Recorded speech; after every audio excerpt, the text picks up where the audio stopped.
Hello, everybody.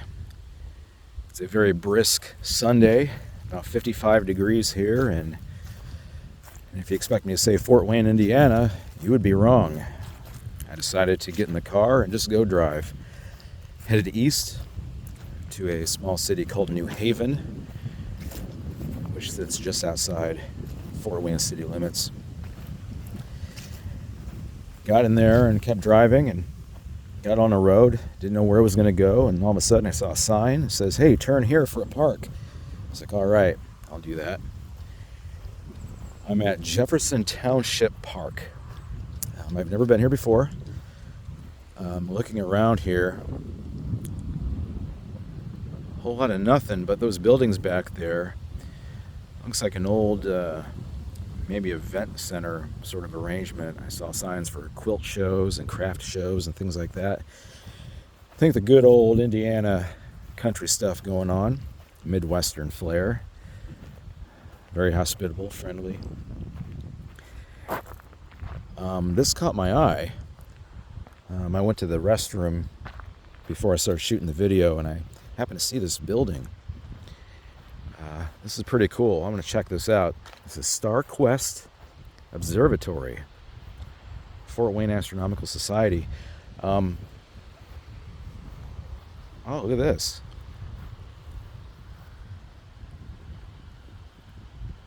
It's like some sort of a sundial, perhaps.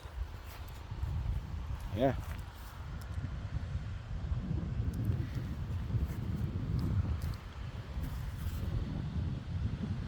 Might be a little off in its measurement here. Got somebody comments. I'm going to make it look like I'm taking pictures of the sundial itself, which technically I am, but you know how people can be when there's a camera around. Hey, welcome to post-2000s living. Anyways, I'm going to keep walking around here. See what they got. I'm not sure what all these railings are for. Maybe if you're a budding astronomer, you can tell me what this is all about. It's like little concrete platforms to put your stuff. Set up your telescopes and all those cool things. Train tracks back there. You know, this is a good idea. I need to remember this because there are times when we have just beautiful, beautiful skies, but they're marred by the city lights and the goings on of the city. So I have to remember to come back out here, get myself a good telescope.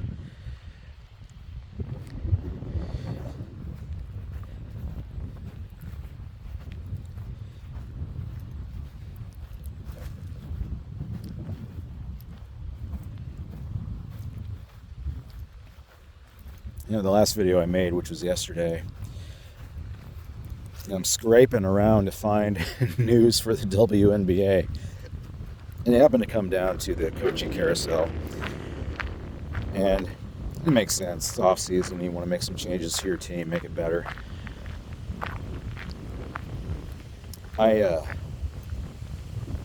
Being a new convert to the league, I like to stress that this was pre-Caitlin. Wasn't one of the bandwagoners who just kind of jumped on because the news told me it was okay to like the WNBA. It's just the season prior. It was about Enrique, not Caitlin.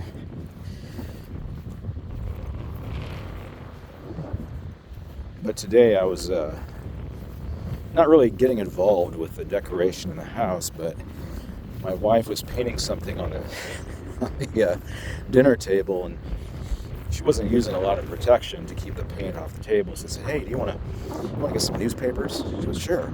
So I went out in the garage, found some newspapers, started helping her lay it out and everything. And there was the sports page, and just kind of interested in it, I looked at the dates, and this is from 2017. And I looked at some of the box scores for everything. And sure enough, they had WNBA scores. Now, I can't tell you anything about 2017 WNBA, but I was interested in the teams that were, good. And doing stuff, making some waves. I said that Indiana, at the time of the printing of that page, was barely scraping by. I mean, like, something like 6 or 7 wins to 20 to 30 losses, something like that. And I looked at the names for the players who had played in the particular game that the box score was showing. I couldn't tell you who was who. The names were all foreign to me, except one. Wheeler. Now, I presumed it was Erica Wheeler, but I couldn't be sure. Maybe you can tell me. Has Erica Wheeler been in the league a long time? Has she been one of those wily, dependable veterans who's been bouncing from team to team, trying to find a forever home? I don't know. I looked at some of the other the records at the time, and Connecticut was at the top of the Eastern Conference, with New York just behind. Minnesota was in the lead in the Western Conference. If I remember right, one of Minnesota's wins, the championship seasons, was 2017. I'll have to double check that. I could be completely wrong on that, but it seems to me that was a banner year for them. So I'm thinking about, being a new convert for the league coming in 2023. I missed out on perhaps the best and brightest days for the Lynx franchise. Watching them the past couple years, they get so close. I mean, this was supposed to be their year. It really was. Nafisa was primed to be MVP. That didn't happen. She got hurt. It's Asia's again. You think about the Aces. Past 4 years, 3 championships. It's pretty extraordinary. What do you think is on tap for next season? If there's a season. There's always that if. Who's going to be good? Who do you think? I think Minnesota's going to be fine. I think they're going to suffer some big-time changes, but the framework is there, the structure is there, the system is there. Great coach. Got to start there. Some of these other teams, it's going to be interesting, to say the least. I don't think the Sky is going to be much better. I do think they need a new coach. I do think Angel needs to move on. I think next season will be a rebuilding year. As with Dallas, probably Connecticut. I haven't really heard much about Connecticut in the off-season. They had just a terrible year. Terrible. And I feel bad for them. They shouldn't have to be that bad. But the prior season, they lost so many pieces. I hope the best for them. Hope they get some good moves in the off-season. Get a nice, dependable rookie. Speaking of the draft, I happened to look at Facebook. Sorry, when I walk on gravel like this, I keep my eyes low. So I'm looking for rocks and interesting stones.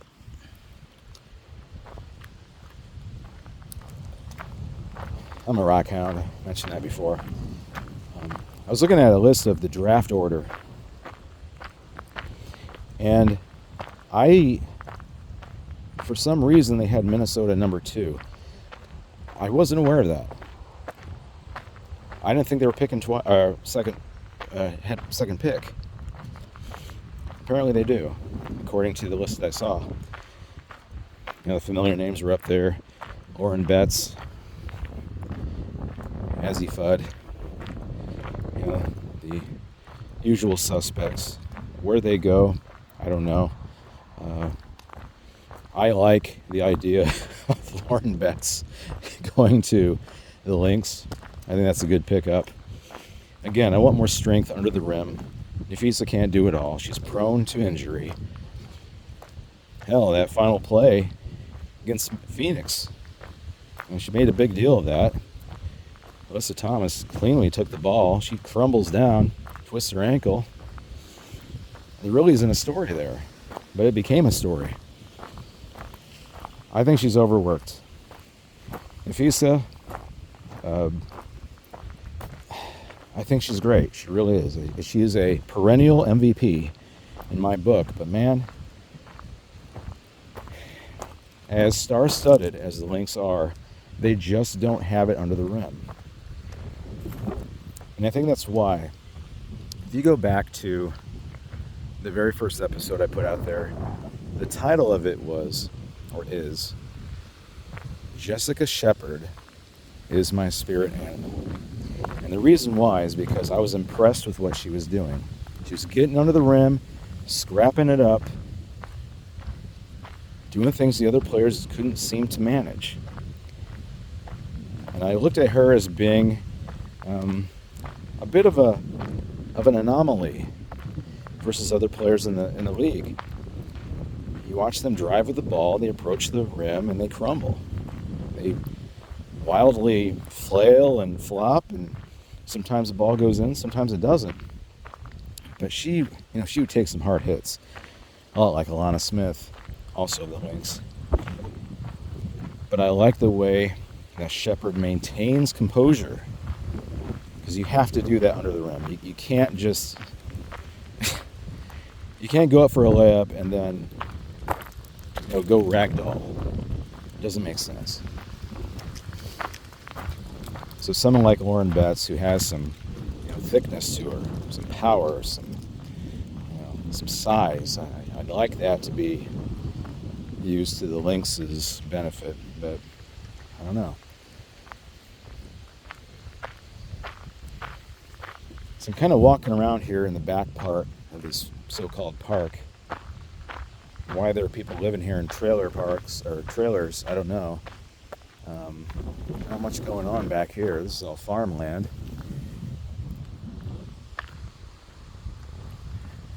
There's one car over there. I'm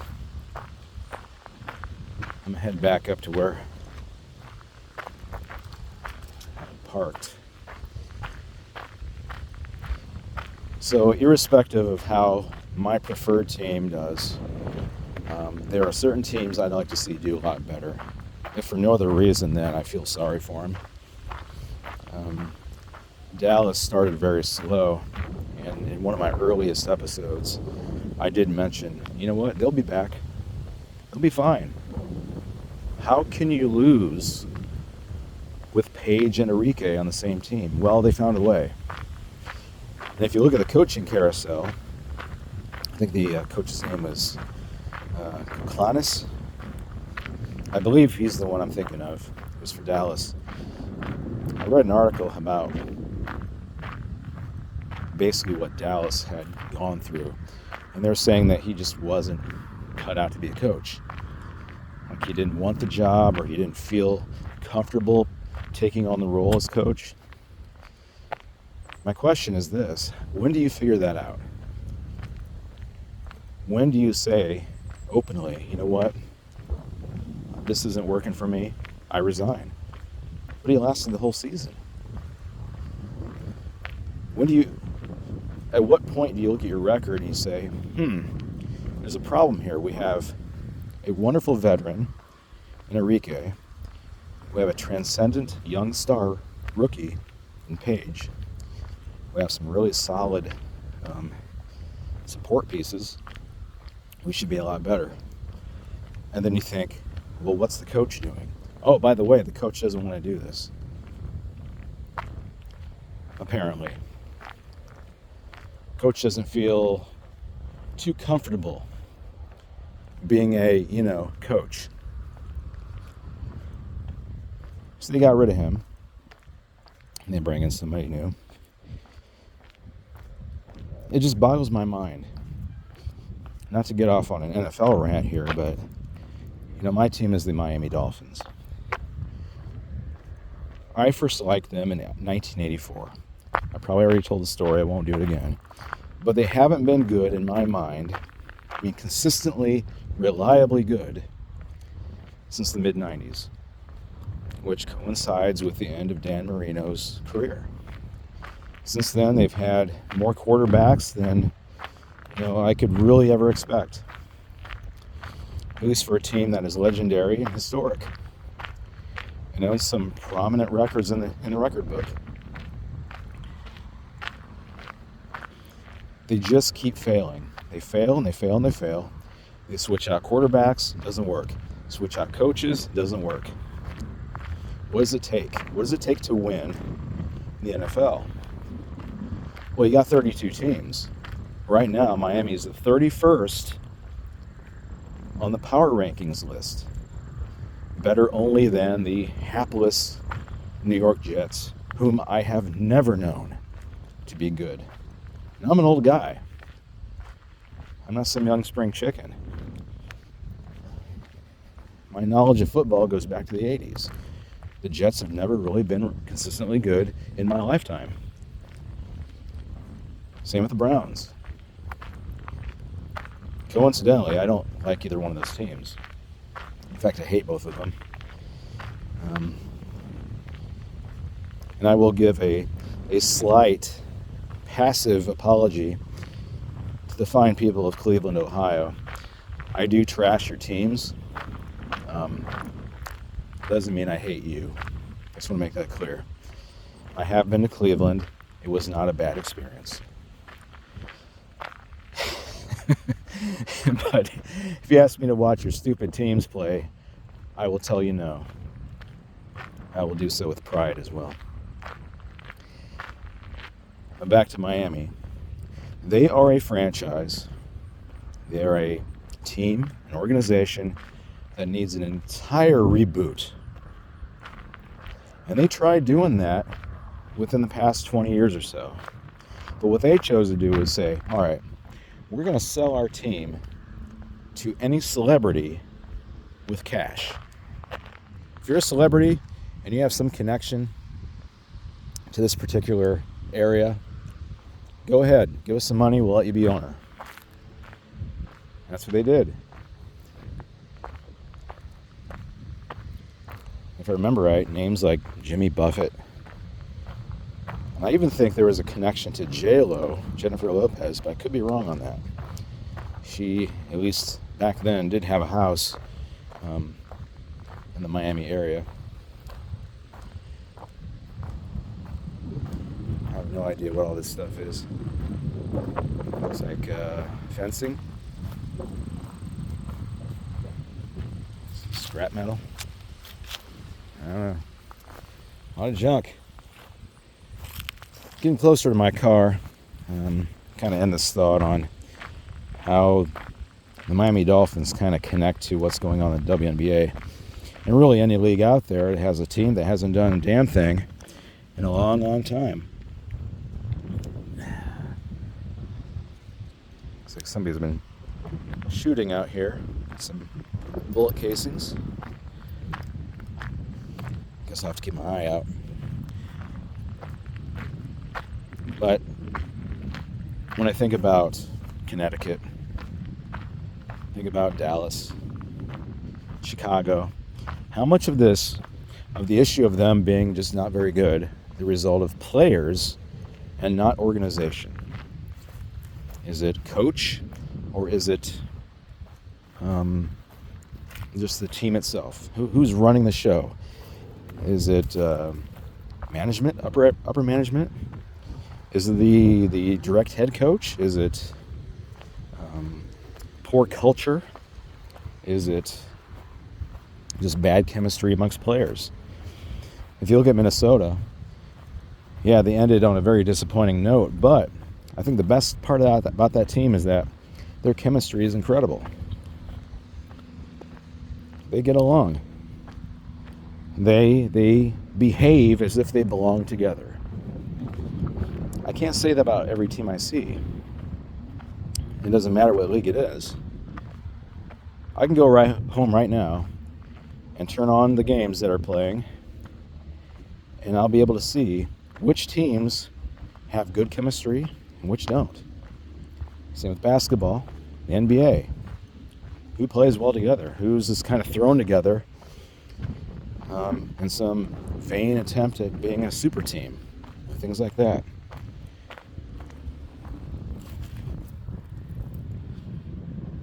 Let's put some rocks down here.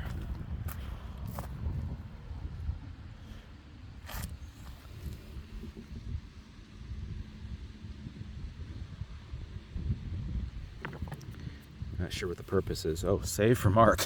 Okay. Never mind. Well, Mark, if you're out there, there are your rocks. I'm going to check this out over here before I go. It's a big train track back there. I wonder if they do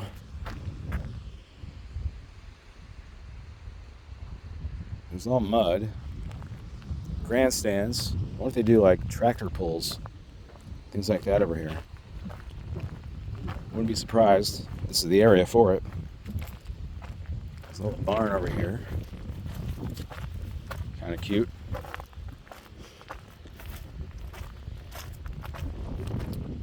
But whatever happens between now and the beginning of next season, if there's a season again, I really hope these teams start to figure out who they are amongst others. Are they a championship now team? Are they rebuilding? Are they just in pure decline? And we have to suffer through seeing them for another 44, maybe 48 games. I don't know if they're going to change the schedule again. Judging by the way things have been going, provided nothing else changes between now and then, seems like you'd have to go with Las Vegas again.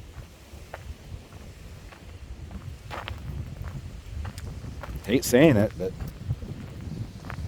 they proved me wrong this season, that's for sure.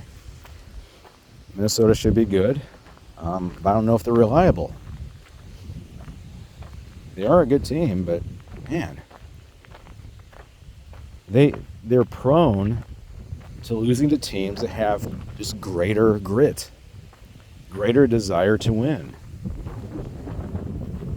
I mean, you watched Alyssa Thomas.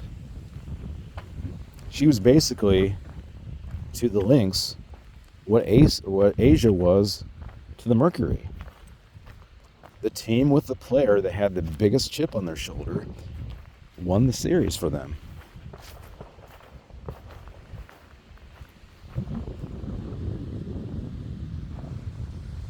Somebody's shooting over there with the gunshots. So what Alyssa, and to a fair degree Kalia, Satu, what they did to the Lynx by way of hard, just determined play was what the Aces did to the Mercury. Mercury were notorious for coming back at the end of the game to making things interesting, even to pull off the win. They couldn't do it against the Aces. I think Asia was a creature of destiny. She and company could not be stopped. I want to know who's going to do that next season. Who's got that sort of strength, that determination? Well, until someone proves me otherwise, it seems like I just got to go with Asia again. Maybe Alyssa. Could be those two in the finals. I don't know. Right now, I don't trust Minnesota. Not as much as I did this season. They're going to be good. They'll be in the playoffs. They'll be fun to watch. They will be regular season darlings. But come playoff time, it's a different animal. You put up or you shut up. You show up or you leave.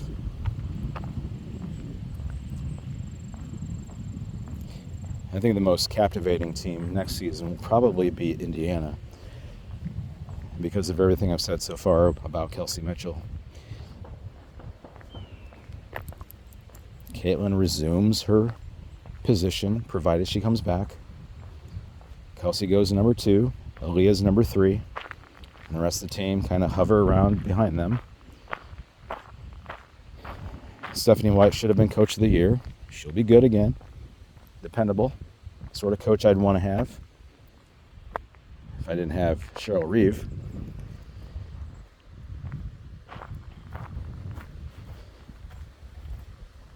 I don't know. I think it's going to be a fun season, but we got to get around that CBA.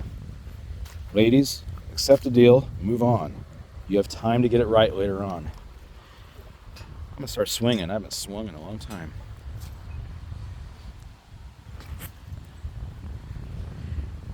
And I think my parting words, and this is only going to be about a half-hour video today. I got to go back and be personable with my extended family. Oh, joy. Oh, by the way, this party that's being planned, it's a Jurassic Park themed party. So my wife, for the past week or so, has been helping one of her sisters who had the idea to do this, a surprise party, by getting a bunch of materials and decorating the house, basically the opened sitting area. When you walk into her house, there's a big seating area, cathedral ceilings, it's wide open space. And she's been putting little dinosaur themed things over the place, painting up some structures that look like old shrines and monuments and things. And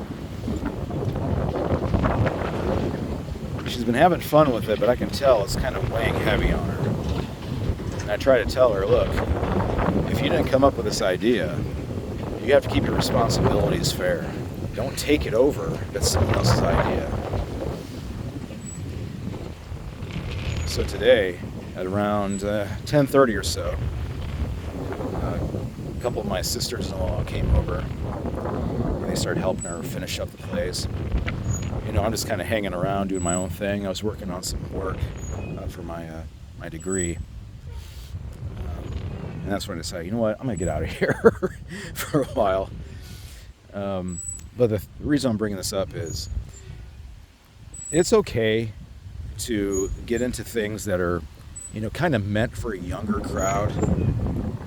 Like, I'll do that too. I like gaming, I like board gaming, video gaming, sure. But the games that I play have grown up with me.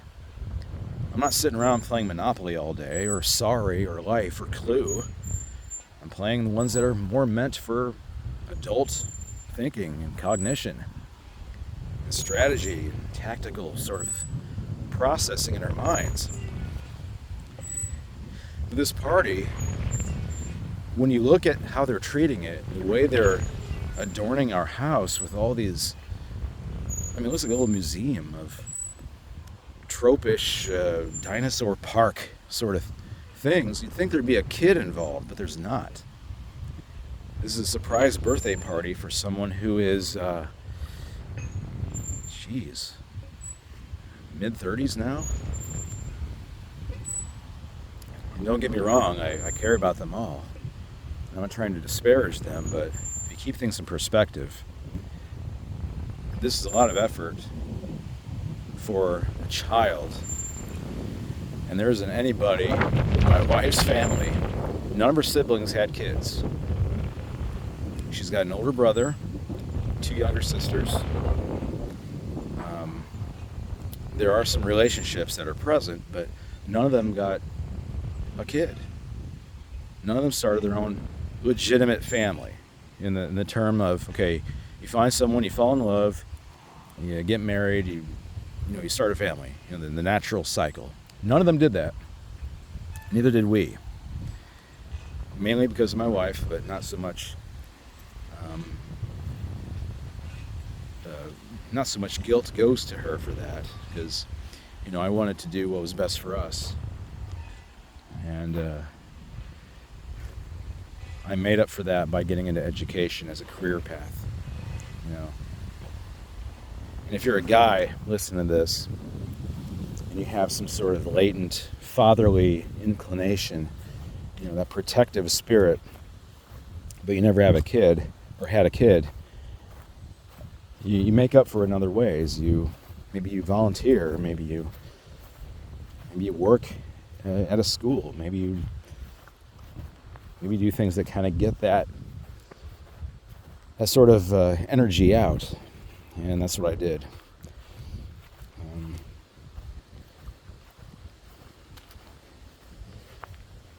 As I head back to the car, think about how I'm going to handle myself when I get in there. I'm going to have to, wear a happy face.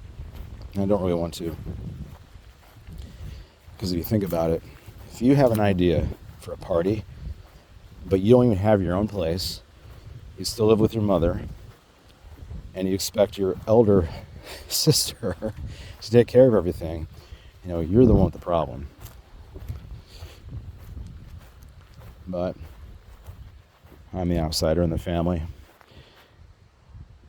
Maybe you're in the same position as me. Maybe you just, you have great ideas, but no one's there to listen. I'm going to fix the stick. I'm going to head out. Have a good rest of your Sunday. Ugh. There we go. I'll talk to you soon. Hopefully with more NBA or WNBA relevant news or information. It's going to go dry here pretty soon. All right. Take care.